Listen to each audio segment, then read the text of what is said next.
ഗണേഷയുടെ കഴിഞ്ഞ ദിവസം വലിയൊരു പ്രഖ്യാപനം UDF നടത്തി. ഈ KSRTC ബസ്സുകൾ സൗജന്യ യാത്ര എന്നുള്ളതാണ്. അത്ര ലാഭത്തിൽ KSRTC ആയോ?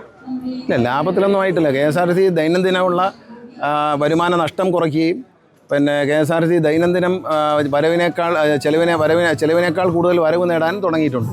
ഇത് KSRTCക്ക് 10,2,700 അതിൽ കൂടുതൽ കടങ്ങളും പല ബാധ്യതകളും പല സ്ഥലത്തുമുണ്ട്. ജീവനക്കാരുടെ പെൻഷൻ പറ്റിയവരെ പൈസ കൊടുക്കാനുണ്ട്. ഇങ്ങനെ ഒരുപാട് ലൈബിലിറ്റി ഉണ്ട്. പിന്നെ MICT ലൈബിലിറ്റി ഉണ്ട്. ഇതെല്ലാം ഇങ്ങനെ തീർത്ത് നമ്മളിതിനെ കരകയറ്റി 1-ാം തീയതി ശമ്പളം കൊടുത്തും പിന്നെ ഒരു നഷ്ടമില്ലാതെ എല്ലാ യൂണിറ്റുകളും നടത്തിയും ഒക്കെ വളരെ കഷ്ടപ്പെട്ടിട്ട് KSRTC ജീവനക്കാർ ഇത് മുന്നോട്ട് കൊണ്ടുവരികയാണ്. വഴിയെ പോകുന്നവർക്ക് എന്തെങ്കിലും പറഞ്ഞ് അത് കൊടുക്കാം ഇത് കൊടുക്കാമെന്ന് പറയാമെന്നുണ്ടായത് ഇത് ഒരു 2 മാസം ഈ പറയുന്ന ആനുകൂല്യം നടത്തിക്കൊണ്ടുപോകാൻ കഴിഞ്ഞാൽ KSRTC പിന്നെ ശമ്പളം ഉണ്ടാവില്ല, KSRTC ഉണ്ടാവില്ല. അത്രേ ഉള്ളൂ. KSRTCയുടെ സ്ഥിതി എനിക്കറിയാവുന്നതൊക്കെ അവർക്ക് അറിയത്തില്ല. വെളിയിൽ നിന്ന് എല്ലാവർക്കും ഫ്രീ ആണെന്ന് പറയാം. കർണാടകത്തിൽ എല്ലാവർക്കും ഫ്രീ ആണെന്ന് പറഞ്ഞിട്ട് രാഹുൽ ഗാന്ധി പോയി എല്ലാവർക്കും ഫ്രീ ആക്കി കൊടുത്തു സ്ത്രീകൾക്കെല്ലാം. ഇപ്പോൾ കർണാടക ട്രാൻസ്പോർട്ട് കോർപ്പറേഷൻ കടുത്ത നഷ്ടത്തിലും പ്രതിസന്ധിയിലാണെന്ന് കഴിഞ്ഞ ദിവസം ഏഷ്യാനെറ്റ് റിപ്പോർട്ട് ചെയ്യുകയും ചെയ്തു. ഞാനത് കണ്ടതാണ്. അപ്പോൾ അതുപോലെ ഇത് അത്ര പോലും സമയം ഉണ്ടാവില്ല.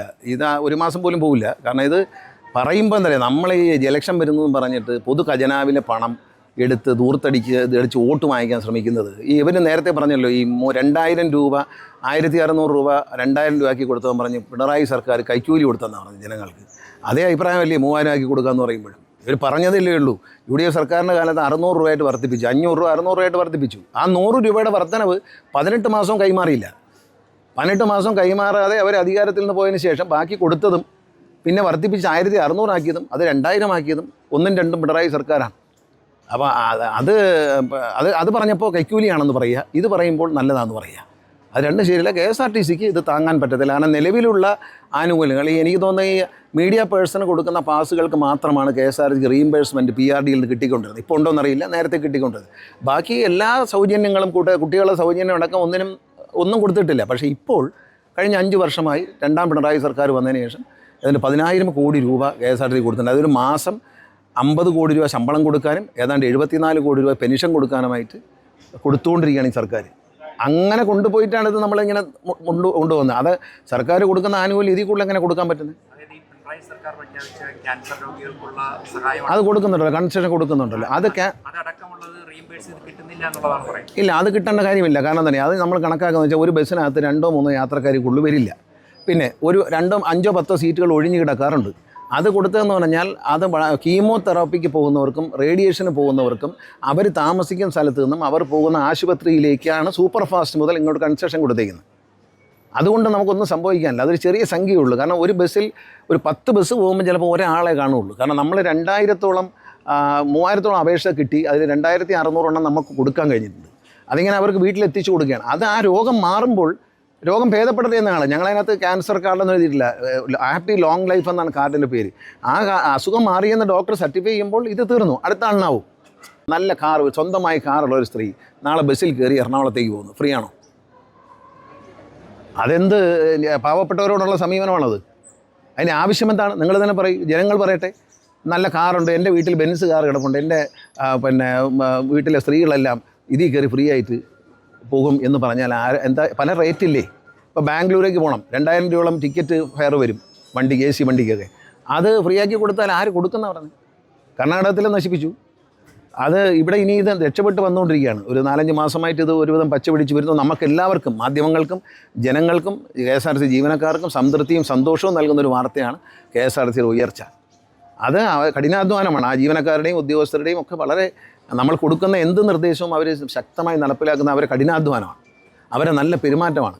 കഷ്ടപ്പെട്ട് അവരത് രക്ഷപ്പെടുത്തിക്കൊണ്ടുവരുമ്പം ഈ നമ്മളെ നാട്ടിലെ ഒരു പഴഞ്ചൊല്ലുണ്ട്, ഞാൻ പണ്ടും പറയാറുണ്ട്, ഈ വഴി കിടക്കുന്ന തേങ്ങ എടുത്തിട്ട് ഗണപതിക്ക് അടിച്ച് വെച്ച് എന്നെ രക്ഷിച്ചോണ്ടേന്ന് പറയരുത്. ഇത് നാട്ടുകാരെ കരം കൊടുക്കുന്ന കാശാണ്, അതെടുത്ത് അടിക്കരുത്. കാരണം നമ്മൾ കാശ് കൊടുത്തൊരു തേങ്ങ വാങ്ങിച്ച് മഹാഗണപതിക്ക് അടിച്ചാൽ മോക്ഷം കിട്ടും. അല്ലാതെ ദൈവത്തിനുള്ള വഴിപാട് പോലും കണ്ടവൻ്റെ പോക്കറ്റ് അടിച്ച് വെച്ച് ഇടാം എന്ന് തീരുമാനിക്കുന്നത് ഒരു മര്യാദയില്ലാത്ത കാര്യമാണ്. ആനുകൂല്യങ്ങൾ പ്രഖ്യാപിക്കുമ്പോൾ നടപ്പാക്കാൻ പറ്റുന്നതും അന്തസ്സുള്ളതുമായ ആനുകൂല്യങ്ങൾ പ്രഖ്യാപിക്കണം. ഞാൻ ചോദിച്ചല്ലോ, ഒരു പാവപ്പെട്ട സ്ത്രീക്ക് ഒരു പക്ഷേ ഒരു സൗജന്യ ആവശ്യം ഉണ്ടായിരിക്കും. പക്ഷേ നല്ല സമ്പന്നയായ ഒരു സ്ത്രീക്ക്, സർക്കാർ ഉദ്യോഗമുള്ള ഒരു സ്ത്രീക്ക് സൗജന്യ യാത്രയുടെ ആവശ്യമുണ്ടോ? സർക്കാരിൽ ജോലിയുള്ള ഒരു നല്ല വരുമാനമുള്ള ഒരാൾക്ക് 40,000 രൂപയ്ക്ക് മേൽ മാസ ശമ്പളം വാങ്ങുന്ന ഒരാളിന് നിങ്ങൾ സൗജന്യ യാത്ര ബസ്സിൽ നൽകേണ്ടതുണ്ടോ? അല്ലെങ്കിൽ വ്യക്തമായിട്ട് വേണം BPL കാർഡുള്ളവർക്കെന്ന് പറഞ്ഞാൽ അതൊന്നും പറഞ്ഞിട്ടില്ല. എല്ലാ സ്ത്രീകൾക്കും ഫ്രീ ആണെന്നാണ് പറയുന്നത്. ഇതാരെ പറ്റിക്കാനും? അല്ല, അത് ഞാനത് പറഞ്ഞല്ലോ, 1,600 രൂപയിൽ നിന്ന് 2,000 ആക്കിയപ്പം ഇതേ പ്രതിപക്ഷ നേതാവ് പറഞ്ഞ എന്താണ്, ഇത് കൈക്കൂലിയാണ് ജനങ്ങൾക്കെന്ന്, വോട്ട് കിട്ടാൻ. വോട്ട് കിട്ടാനുള്ള കൈക്കൂലിയല്ല. LDF പ്രകടന പത്രികയിൽ പറഞ്ഞ കാര്യമായിരുന്നു അത്. ഇപ്പോൾ എന്താ സംഭവിക്കുന്നത്? 3000 കൊടുക്കാം. അപ്പോൾ അത് അതിലും വലിയ കൈക്കൂലിയാണല്ലോ അങ്ങനെയാണെങ്കിൽ. പറയുമ്പോൾ ഇത് നാളെ നമ്മളെ നേരെയും വരുമെന്ന് മനസ്സിലാക്കിയാൽ നന്നായിരിക്കുന്നല്ല. ഇതൊക്കെ കൊടുക്കാനല്ല.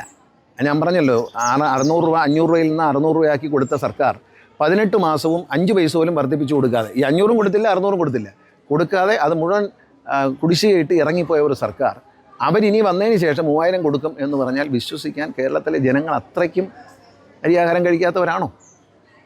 അതുകൊണ്ട് അത് വലിയ പ്രസക്തിയൊന്നുമുള്ള കാര്യമല്ല.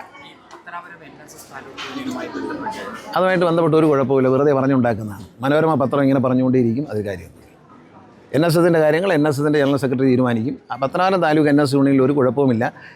ബാലകൃഷ്ണപിള്ള 64 വർഷം കൊണ്ട് കെട്ടിപ്പടുത്തതാണ്. ആരുടെയും പിരിവെടുത്തുണ്ടാക്കിയതല്ല. എൻ്റെ അച്ഛൻ്റെ സമ്പാദ്യത്തിൽ നിന്ന് കൊടുത്തിട്ടാണ് കേരളത്തിലെ ഏറ്റവും സമ്പന്നമായ, പറയുമ്പോൾ തോന്നരുത്, ഈ താലൂക്ക് യൂണിയൻ ഉണ്ടാക്കിയെടുത്തത്. അത് അടിച്ചു മാറ്റാൻ ആരെങ്കിലും ശ്രമിക്കുന്നുണ്ടായിരിക്കും, അത് അവരോട് ചോദിച്ചാൽ മതി, എന്നോട് ചോദിക്കണ്ട. കാരണം അവിടെ NSSലോ നായന്മാരുടെ ഇടയിലോ യാതൊരു പ്രശ്നമില്ല. തെരഞ്ഞെടുപ്പ് വരെയാണ്. തെരഞ്ഞെടുപ്പ് വരുമ്പോൾ ഞാനാണ് സ്ഥാനാർത്ഥി, ഞാൻ താലൂക്ക് യൂണിയൻ പ്രസിഡന്റാണ്. അപ്പോൾ അത് അന്തഃഛിദ്രം ഉണ്ടാക്കാൻ ചില രാഷ്ട്രീയം, കോൺഗ്രസിൻ്റെ ചില രാഷ്ട്രീയം, അത്രയേ ഉള്ളൂ. വേറെ അതായിക്കോട്ടെ. അപ്പം ഞാൻ അങ്ങനെ മരിക്കുന്നവരെ കസേരയിൽ ഇരിക്കാൻ വന്ന ആളാണ്.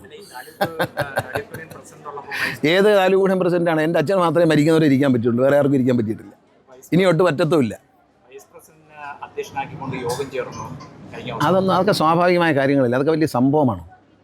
പ്രസിഡന്റ് എങ്ങോട്ട് പോയാൽ പ്രസിഡന്റ് പാവപ്പെട്ടവർക്ക് പട്ടയം കൊടുക്കാൻ പോയി, അതുകൊണ്ട് വൈസ് പ്രസിഡന്റിനെ വെച്ച് യോഗം ചേരാമല്ലോ, അതല്ലേ ബൈല. അതിനെന്താ കുഴപ്പമെന്താ? കുഴപ്പമെന്താ? പ്രസിഡന്റ് എവിടെ പോയത്? പ്രസിഡന്റ് കാപ്പ് കുടിക്കാൻ പോയതല്ല. കമൂഞ്ചേരിയിലെ 100 കണക്കിന് പട്ടയം കിട്ടാത്ത പാവങ്ങൾക്ക് സ്വാതന്ത്ര്യം കിട്ടുന്നതിന് മുമ്പേ കിട്ടാതെ പോയ പട്ടയം വാങ്ങിക്കൊടുക്കാനാണ് ഗണേഷ് കുമാർ പോയത്. അത് രാഷ്ട്രീയ മുതലെടുപ്പിന് ശ്രമിക്കേണ്ട. ഞാനൊരു നല്ല കാര്യത്തിനാണ് പോയത്, ഞാൻ ഇപ്പോഴും വിശ്വസിക്കുന്നു. എത്താൻ അരമണിക്കൂർ താമസിച്ചാൽ വൈസ് പ്രസിഡന്റ് വെച്ച് നടത്താം. പക്ഷേ ഇതിന് മുമ്പ് 2-3 മണിക്കൂർ ഞാൻ അവിടെ ചെന്നവരെയും കാത്തിരുന്നിട്ടുണ്ട്, അത് മറക്കണ്ട. എനിക്ക് അങ്ങനെയുള്ള ഈഗോ പ്രശ്നങ്ങളൊന്നും ആളല്ല. ഇത് രാഷ്ട്രീയം, ഇത് കോൺഗ്രസിൻ്റെ ഒരു രാഷ്ട്രീയമാണ്. ഈ നായന്മാരുടെ ഇടയിൽ എന്തോ അന്തഃഛിദ്രമുണ്ട് എന്ന് വരുത്തി തീർക്കാൻ. കാരണം താലൂക്ക് യൂണിയൻ പ്രസിഡന്റ് അല്ലേ, അപ്പോൾ ആൾക്കാർ സ്നേഹം കാണിച്ചാലോ എന്ന് പേടിച്ച് തിരഞ്ഞെടുപ്പല്ലേ, അത് കഴിയുമ്പോൾ അങ്ങ് ശരിയായിക്കോളും. എന്തോ ആര് മർദ്ദിച്ചു? ഞാൻ മർദ്ദിച്ച? ആരും മർദ്ദിച്ചില്ല. ഒരു മർദ്ദനവും നടന്നില്ല. ഞാനാണോ മർദ്ദിച്ചു? നിങ്ങൾ കണ്ടോ? എൻ്റെ സ്റ്റാഫ് എവിടെ? എൻ്റെ ഏത് സ്റ്റാഫ്? എൻ്റെ സ്റ്റാഫിൻ്റെ പേര് പറ. എൻ്റെ പേഴ്സണൽ സ്റ്റാഫിൻ്റെ പേര് പറ. ഈ മർദ്ദിച്ചു എന്ന് പറയുന്ന ആളും മർദ്ദിച്ചപ്പെട്ട ആളും എൻ്റെ പാർട്ടിക്കാരാണ് രണ്ടുപേരും. അത് NSS ഒന്നും അതിന് ബന്ധമൊന്നുമില്ല. NSSനെ അതിനകത്ത് വലിച്ചഴിക്കുന്നത് കോൺഗ്രസിൻ്റെ ഒരു വക്രബുദ്ധിയുള്ള ഒരു രാഷ്ട്രീയമാണ് പത്തനാപുരത്ത്. അതിവിടെ വില പോവുകയില്ല. അതിനുവേണ്ടി ശ്രമിക്കേണ്ട. കാരണം അത് കുറച്ചുകൂടെ പ്രശ്നം. നേരത്തെ മത്സരിച്ച താലൂക്ക് യൂണിയൻ പ്രസിഡൻ്റെ മകനായിരുന്നു, ഇപ്പോൾ മത്സരിക്കുന്ന താലൂക്ക് യൂണിയൻ പ്രസിഡന്റ്. അപ്പോൾ അതിന് മുമ്പ് ഇയാളെ മാറ്റി നിർത്തിയാൽ വോട്ട് കിട്ടത്തില്ലാന്നോ? എനിക്ക് തന്നെ വോട്ട് ചെയ്യും എല്ലാവരും. ജാതി മത വ്യത്യാസമല്ല, എനിക്ക് തന്നെ വോട്ട് ചെയ്യും. ഞാൻ വൻ ഭൂരിപക്ഷത്തിൽ ജയിക്കും, സംശയം നിങ്ങൾക്ക് വേണ്ട.